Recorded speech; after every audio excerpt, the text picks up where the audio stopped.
Hello friends, मैं विकास उजाला और आप सभी को फिर से एक बार हमारे यूट्यूब चैनल विकास उजाला मैथ्स पे स्वागत करता हूं। जैसा कि आपको थंबनेल से पता हो गया होगा कि हम लोग पढ़ रहे थे साधारण ब्याज यानी कि सिंपल इंटरेस्ट। सिंपल इंटरेस्ट का ये लेक्चर नंबर 6 होगा, जिसमें हम लोग जानने का कोशिश करेंगे कि यदि प्रत्येक भाग अगर कोई राशि को दो भागों में बांट करके ब्याज पर दिया जाता हो और प्रत्येक भाग का साधारण ब्याज या प्रत्येक भाग का मिश्र धन या प्रत्येक भाग बराबर हो जाता हो, तो उसको हम लोग कैसे सॉल्व करेंगे। तो बोलेगा 5% की दर से कितना ब्याज पर लगाया गया था। तो अगर दोनों स्थितियों में साधारण ब्याज बराबर हो जाए या मिश्र धन बराबर हो जाए या कोई राशि बराबर हो जाए, तो वैसे प्रश्नों को हम लोग इस वीडियो में देखने वाले हैं। तो वीडियो में जो पहली बार विजिट किए हैं, आपसे मेरा रिक्वेस्ट होगा कि जो भी विद्यार्थी इस चैनल पर नए हैं, आप हमारे चैनल को सब्सक्राइब करें ताकि जो भी वीडियो हम आपको अपलोड करें उसका नोटिफिकेशन आपको मिले सबसे पहले। तो आइए बिना देर की हम लोग शुरुआत करते हैं। सबसे पहले आप हेडिंग लगा लीजिए कि यदि राशियों का बंटवारा किया जाता हो, यदि राशियों का बंटवारा किया जाता हो,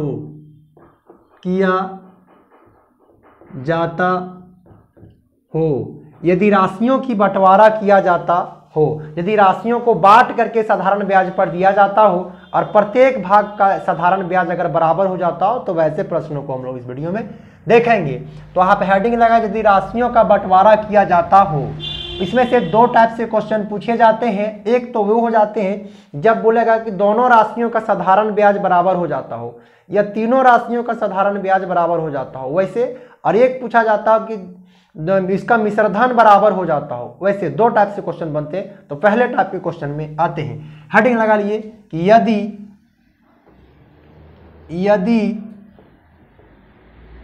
प्रत्येक भाग का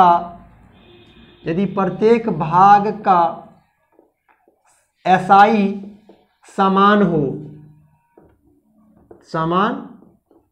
यदि प्रत्येक भाग का SI समान हो। प्रत्येक भाग का SI समान होने का मतलब है कि SI1 और एक मान लिया जाए, दूसरा SI2 और एक और मान लिया जाए तीसरा SI3। इन सबों का साधारण ब्याज अगर समान हो तो हम लोग लगा दिए तीनों को इक्वल कर दिए। अब SI बराबर आपको फॉर्मूला पता होगा, एक लगाएंगे SI होगा P1 R1 और ये क्या जाएगा T1 और बटे क्या 100, और उतना ही SI भी रहेगा तो एगो P2 R2 और यहाँ क्या रह जाएगा T2 और भागा क्या लगा देंगे 100, भागा क्या लग जाएगा 100। और यहाँ देखिए एक हो जाएगा P3, एक हो जाएगा R3 और एक हो जाएगा T3 और डिवाइड बाय क्या जाएगा 100। तो आपको पता होना चाहिए कि जब नीचे में सभी सेम है तो हम लोग 100 से साथ 100 को हटा सकते हैं। और अगर P1 का रेशियो पूछा जाए तो P1 को हम लोग ऐसे भी लिख सकते हैं 1/R1T1, 1/R1T1 इस प्रकार से लिख सकते हैं। इस प्रकार से हम लोग लिख सकते हैं। देखिए बटा का बटा में लिखे हैं, फिर अगर सॉल्व करेंगे तो ये ऊपर चला जाएगा। तो कभी ईस्ट जैसे देखिए अगर यहाँ लिखा हुआ हो 4x तो हम लोग x बराबर x के 1/4 भी लिख सकते हैं। क्यों? क्योंकि बटा का बटा में लाए हैं, फिर ये कहाँ चला जाएगा ऊपर। तो इसको इस तरीके से लिखा हो तो हम इस प्रकार से लिख सकते हैं। तो उसी तरीके से हमने कुछ यहाँ लिखे हैं, जिसमें से देखिए आप ये लिख दिए P1 और यहाँ पर देखिए P2 में यहाँ लिखिएगा R2 इंटू क्या जाएगा T2 बराबर हो जाएगा P3 के स्थान पर आप लिख दीजिएगा R3 और इंटू क्या लिखिएगा T3। तो अगर अब यहाँ से आप ध्यान दीजिए कि अगर P1 P2 और P3 का अगर रेशियो अगर फाइंड करना हो तो जो बट्टे में रह जाता है और बराबर में रहता है वही उसका रेशियो होता है। यानी P1 का रेशियो अनुपात P2 का रेशियो अनुपात P3 का जो रेशियो होगा, P1 P2 और P3 क्या है प्रिंसिपल है, तो उसका अगर रेशियो फाइंड करना हो तो P1 का रेशियो देखिए जो बट्टे में है वही उसका रेशियो हो जाएगा 1/R1T1 हो जाएंगे। P2 की अगर बात करूं तो 1 क्या हो जाएगा R2 और यहाँ T2 हो जाएगा। P3 की अगर रेशियो की बात करें तो जो बट्टे में है क्या हो जाएगा R3 T3, वही उसका क्या हो जाएगा रेशियो होगा। इस पॉइंट को आप ध्यान रखिएगा, जो बॉक्स में बंद करते रहे, ये पॉइंट इंपॉर्टेंस है। ये कब आपको लगाना है कि यदि राशियों को बराबर यदि कोई राशि को 2 भागों में या 3 भागों में बांट करके ब्याज पर दिया जाता हो, इंटरेस्ट पर अगर दिया जाता हो और बोला जाएगा प्रत्येक भाग का साधारण ब्याज बराबर हो, एसआई बराबर हो, तो उस परिस्थिति में हम लोग इस प्रकार से सॉल्व कर सकते हैं कि मूलधन का जो रेशियो जो लगाया गया होगा वह रेशियो कैसे आएगा, 1/R1T1 रेशियो 1/R2T2 1/अनुपात 1/R3 और T3। ये कैसे बना आप यहाँ से समझने की कोशिश कीजिए कि अगर प्रत्येक भाग का साधारण ब्याज बराबर हो तो हमने बराबर कर दिया और यहाँ से P1 P2 और P3 का रेशियो निकाल लिए। अब इस पर क्वेश्चन कैसे पूछा जाता है वो हम आपको एक क्वेश्चन के अकॉर्डिंग समझाने की कोशिश करते हैं। एक प्रश्न ले लेते हैं यहाँ से। एक सबसे पहले प्रश्न जो इंपॉर्टेंस है उसको लिख लेते हैं। देखिए प्रश्न है एक व्यक्ति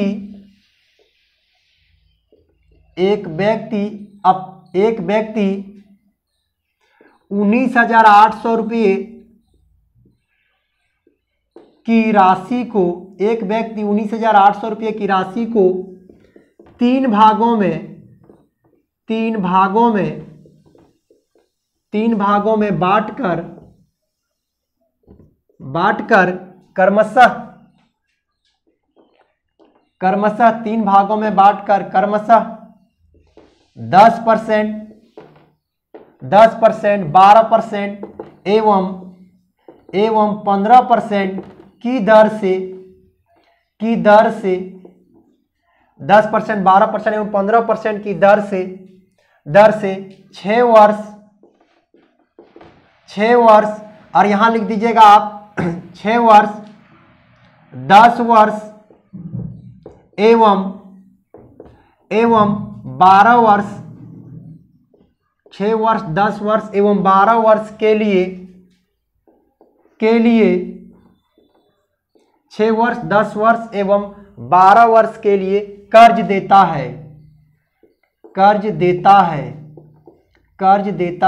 है। तो प्रत्येक भाग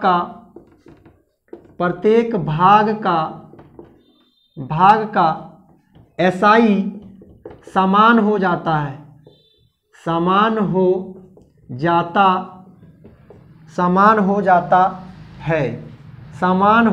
है।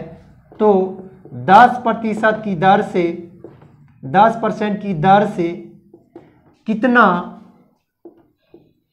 10% की दर से कितना रुपया ब्याज पर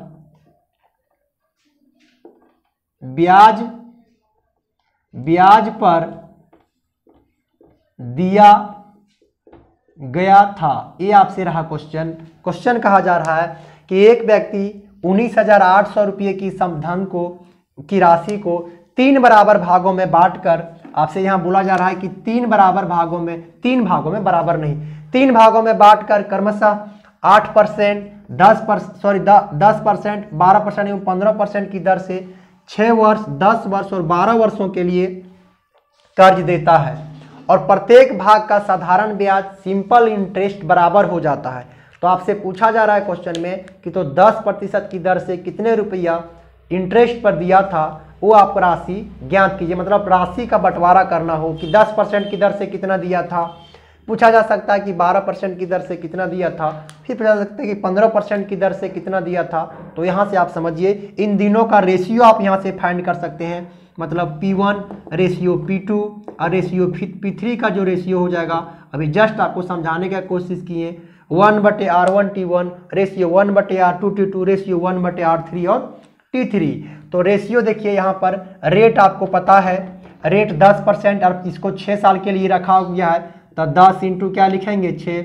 यहाँ देखिए लिखा हुआ है 12% की दर से लगाया है, इसको रखा है 10 वर्षों के लिए, और इसको 1/15% की दर से लगाया है, इसको रखा है 12% की दर से, इसको लगाया गया है 12% की दर से। तो अगर इसका रेशियो आप निकाल लेंगे तो 1 हो जाएगा 60, यहाँ हो जाएगा 1/120 और यहाँ हो जाएगा 1/180। तो आपको पता होगा कि रेशियो कभी भी बट्टा या दशमलव के रूप में, भिन्न या दशमलव के रूप में नहीं लिखा जाता है। उसको अगर सीधा लिखना हो तो इन सब का एलसीएम ले लिया जाता है। इन सब का क्या, नीचे वाला का एलसीएम अगर लेके हटा देंगे तो यहाँ हो जाएगा 180। आप यहाँ से इसको हटाइएगा तो ये 3 बार में कट जाएंगे, तो P1 का रेशियो हो गया 3। इसको अगर हटाने जाइएगा, इसको अगर आप हटाइएगा तो ये कटेंगे नहीं, यहाँ पर 360 आप बना दीजिए, 360 बना दीजिए, या तो फिर आप ऐसे कर लीजिए कि 0 के साथ 0 हट रहा हो तो 0 हटा दीजिए। और देखिए 6 से सब कट रहा हो तो यहाँ 6 कम 6, 6 दूना 12 और 6 तरीके 18, ऐसे भी कर सकते हैं। अब इसका एलसीएम लीजिएगा इन तीनों का तो हो जाएगा 6, 1 का 2 का 3 का अगर एलसीएम लीजिएगा तो 6 हो जाएगा। 1 का कितना बार पढ़ना पड़ेगा? 6 बार, तो इसका रेशियो हो जाएगा 6। इसको 3 बार पढ़ना पड़ेगा, इसका रेशियो 3 हो जाएगा। इसको 2 बार पढ़ना पड़ेगा, इसका रेशियो 2 हो जाएगा। और यही हो जाएगा इसका। कभी आपसे क्वेश्चन में पूछा जा सकता है कि वह राशि को किस रेशियो में बांट करके राशि का रेशियो पूछा जाए, तो राशि का रेशियो का सवाल यही हो जाएगा। लेकिन अभी आपसे पूछ रहा है कि 10% की दर से कितना दिया था, तो 6 होगा इसका वैल्यू, और पूरा जो मूलधन का रेशियो निकल जाएगा, ये प्रिंसिपल का रेशियो निकल जाएगा। और आपसे पूछना चाह रहा है कि 10% की दर से कितना रुपया ब्याज दिया था, तो आप समझिए ये 19,000 जो 800 रुपया दिया हुआ है, 19,800 रुपया ये तीनों में बांट के दिया था, तो 6 और 3 9 और 2 11 का वैल्यू था, ये 11 का वैल्यू है। और आपसे पूछना चाह रहा है कि 10% की दर से यानी ई वाला वैल्यू आपसे पूछ रहा है, 6 का वैल्यू क्या होगा, ये आपको निकालने के लिए कहा जा रहा है। तो आप यहाँ से क्या कीजिएगा, इसको हटाइए, 11 एक बार में कट जाएगा, और यहाँ से एक बार में यहाँ से हटाइएगा तो यहाँ बच जाएगा 8 बच जाएगा। यहाँ से कितना बच जाएगा? 8 बच जाएगा, तो 11 8 88, 8 बार में कट जाएगा, और 2 गो 0 आप लगा दीजिएगा। और यहाँ से निकालिएगा तो 18 छक 88 से 108 और 2 गो 0 आप चिपका दीजिएगा। तो 18 की दर से 10% की दर से 10,800 रुपया का लगाया गया था कर्ज पर। अगर आपसे पूछा जाएगा कि 12% की दर से कितना लगाया गया था, तो 3 का वैल्यू निकाल लेंगे। अगर पूछेगा 15% की दर से तो 2 का वैल्यू निकाल लेंगे, और ये आपके सवाल का आंसर हो जाएगा। तो उम्मीद करते हैं कि ये चीज़ें आपको समझ में अब आ गया होगा। यदि साधारण ब्याज बोलेगा कि प्रत्येक स्थिति में बराबर हो, तो इस प्रकार से अब की दूसरे टाइप में एक तरीके से और क्वेश्चन बना सकता है। क्या पूछता है? उस टाइप में पूछा जाएगा यदि प्रत्येक भाग का मिश्रधन बराबर हो या प्रत्येक भाग का राशि बराबर हो, तो उसको हम लोग कैसे सॉल्व करेंगे, देखिए उसको भी हम क्लियर करते हैं। देखिए इसको एक बार मिटा लेते हैं और अगले टाइप पर चलते हैं। अब हेडिंग लगा दीजिए, यदि प्रत्येक भाग का मिश्रधन बराबर हो, हेडिंग लगा लीजिए, यदि प्रत्येक भाग का मिश्रधन बराबर हो। अगले टाइप में चलते हैं कि यदि दूसरा टाइप है, ये पहला टाइप था बंटवारे से संबंधित, दूसरा टाइप यदि प्रत्येक भाग का मिश्रधन, यदि प्रत्येक भाग का मिश्रधन बराबर हो, यदि प्रत्येक भाग का मिश्रधन बराबर हो, या तो इसी को एक और तरीके से आपको बोल सकता है, यदि प्रत्येक राशि बराबर हो जाए, या तो बोल सकता है कि प्रत्येक राशि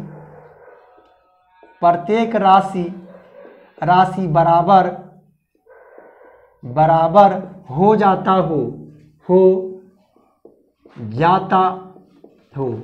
इस टाइप का एक ठो बनाता है कि प्रत्येक भाग का मिश्रधन बराबर हो जाए या प्रत्येक भाग आपस में बराबर हो जाए। क्वेश्चन में ये भी लिख के देता हो कि प्रत्येक राशि बराबर हो जाता हो या प्रत्येक भाग का मिश्रधन बराबर हो जाता हो, दोनों का मतलब एक ही हो जाता है। इस पर कॉन्सेप्ट क्या लगेगा, देखिए प्रत्येक भाग का मिश्रधन बराबर हो जाता है तो A1 बराबर हो जाएगा A2 बराबर हो जाएगा क्या, A3। ये तीनों ही तीनों इक्वल हो जाएगा, A1 A2 और A3। अब आप समझिए इस बातों को। तो प्रिंसिपल में आपको पता होना चाहिए कि प्रिंसिपल में क्या क्या जुड़ के बनता, मिश्रधन क्या क्या जुड़ के बनता है। तो मिश्रधन जो बनता है वह प्रिंसिपल प्लस SI जोड़ के मूलधन बनता है। तो अमाउंट जो होता है वह प्रिंसिपल अमाउंट जो बनता है, अमाउंट यहाँ एक बार लिख देते हैं अमाउंट जो बनता है वह प्रिंसिपल प्लस SI को जोड़ करके अमाउंट बनता है। प्रिंसिपल प्लस SI को जोड़ करके, इन दोनों यानी प्रिंसिपल और SI को जोड़ दीजिएगा तो वह मिश्रधन का काम करता है।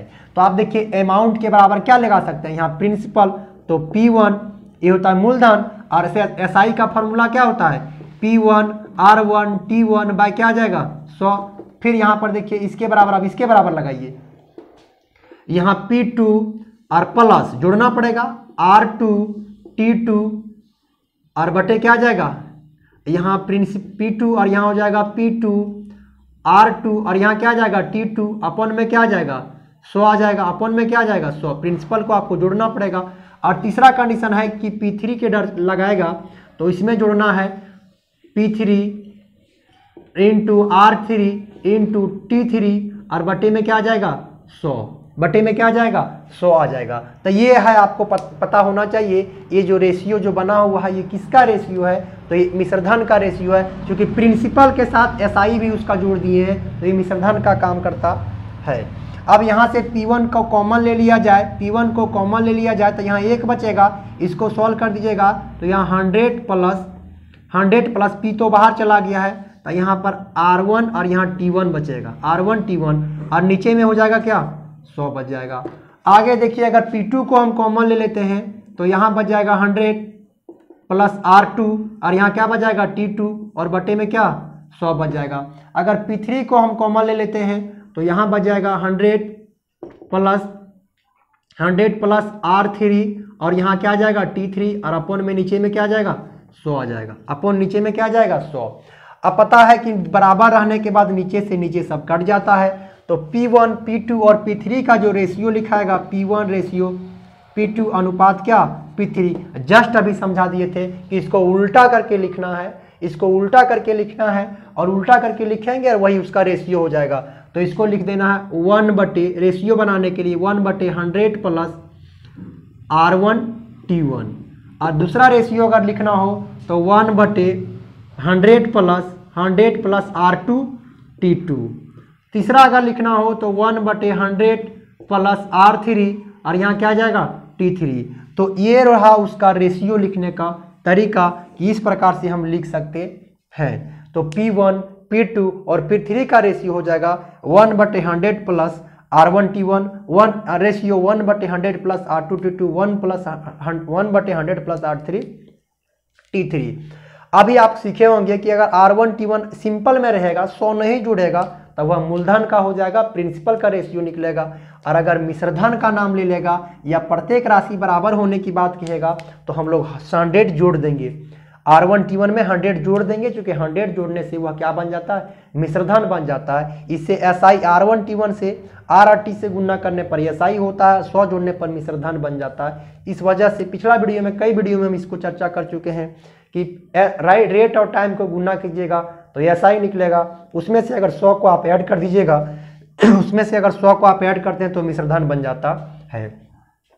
अब इससे संबंधित कौन सा एगो छोटा सा क्वेश्चन ले लेते हैं और डॉट को क्लियर करते हैं। तो अभी हमने सीखा कि अगर P1 P2 P3 का रेशियो निकालना हो, P1 रेशियो P2 रेशियो क्या P3 का रेशियो निकालना हो तो 1/100 और प्लस क्या हो जाएगा R1 T1। और दूसरा अगर लिखना हो तो 100 प्लस R2 और यहाँ क्या आ जाएगा T2। तीसरा लिखना हो तो 100 और प्लस क्या हो जाएगा R3 और यहाँ हो जाएगा T3। तो इस तरीके से सॉल्व करके रेशियो निकालना है। अब एगो इस पर क्वेश्चन ले लेते हैं, छोटा सा क्वेश्चन। प्रत्येक भाग राशि बराबर हो जाता हो तो इस पर एगो क्वेश्चन ले लेते हैं और क्वेश्चन से हम आपको क्लियर करने की कोशिश करते हैं। देखिए एक व्यक्ति अपनी 13,500 रुपये की राशि को दो भागों में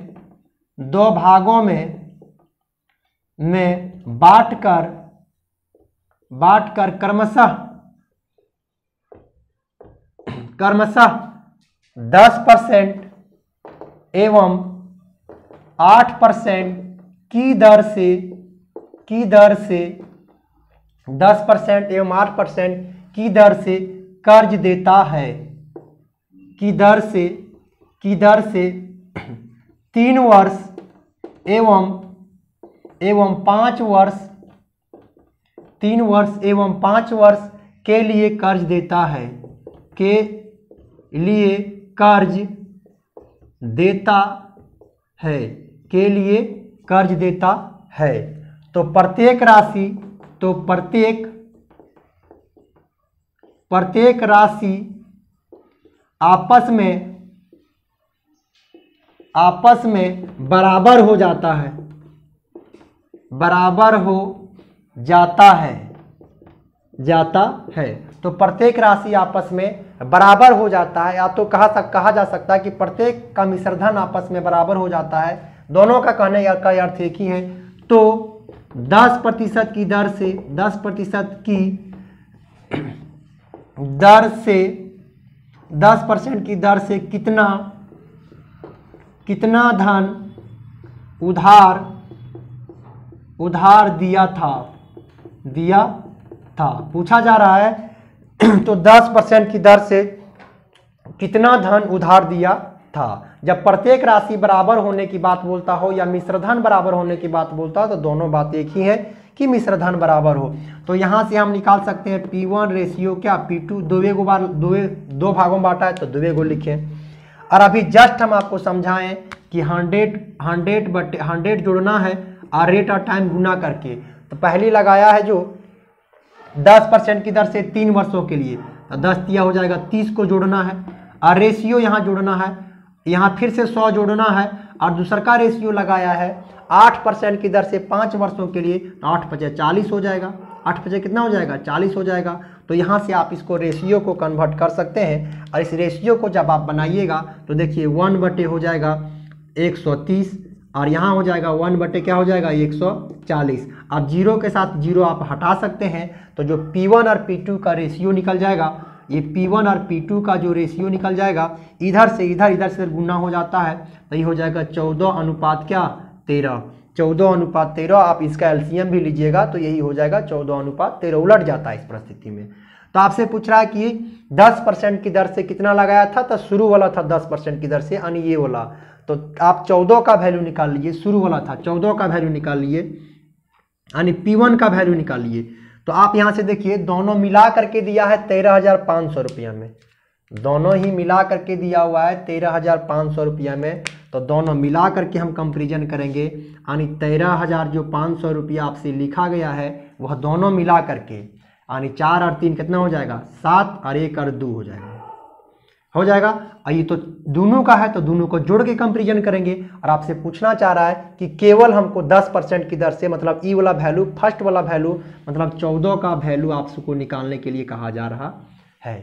तो आप यहाँ से देखिएगा, इसको अगर काटिएगा तो ये 5 बार में कट जाएगा, 5 बार में कट जाएगा और यहाँ भाग लगा दीजिएगा। 14×5 70, 70 और 2 को 0 अपने से है तो 7,000 रुपया, और ये आपके सवाल का आंसर हो जाएगा। ये निकाल दिए 10% की दर से। अगर 8% की दर से पूछा जाएगा तो यह निकालिएगा और दोनों को जोड़ दीजिएगा तो देखिएगा 13,500 रुपया आपके सवाल का सही जवाब हो जाएगा। तो अभी हमने सीखा कि यदि मिश्रधन बराबर, प्रत्येक स्थिति का मिश्रधन बराबर हो जाता हो या मूलधन बराबर, साधारण ब्याज बराबर हो जाता हो तो हम लोग किस प्रकार से सॉल्व करेंगे। तो बिल्कुल हम लोग बेसिक से इस वीडियो में, इस चैनल पे पढ़ने वाले हैं। तो अभी केवल एसआई से संबंधित जितना क्वेश्चन बन सकता है उसको हम लोग देख रहे हैं। अगला नेक्स्ट वीडियो में, चाहे उससे अगला वीडियो में एसआई कंप्लीट हो जाएगा। उसके बाद हम लोग सीआई पढ़ेंगे, कंपाउंड इंटरेस्ट पढ़ेंगे, फिर दोनों से मिक्स होकर किस टाइप से क्वेश्चन बनेगा उसको देख लेंगे और मेरा चैप्टर एंड हो जाएगा। तो आज के वीडियो में बस इतना ही। वीडियो आपको कैसा लगा आप कमेंट बॉक्स में जरूर बताइएगा, और अगर अच्छा लगा हो तो लाइक, शेयर और दोस्तों के साथ शेयर करना नहीं भूलिएगा। Okay, thank you.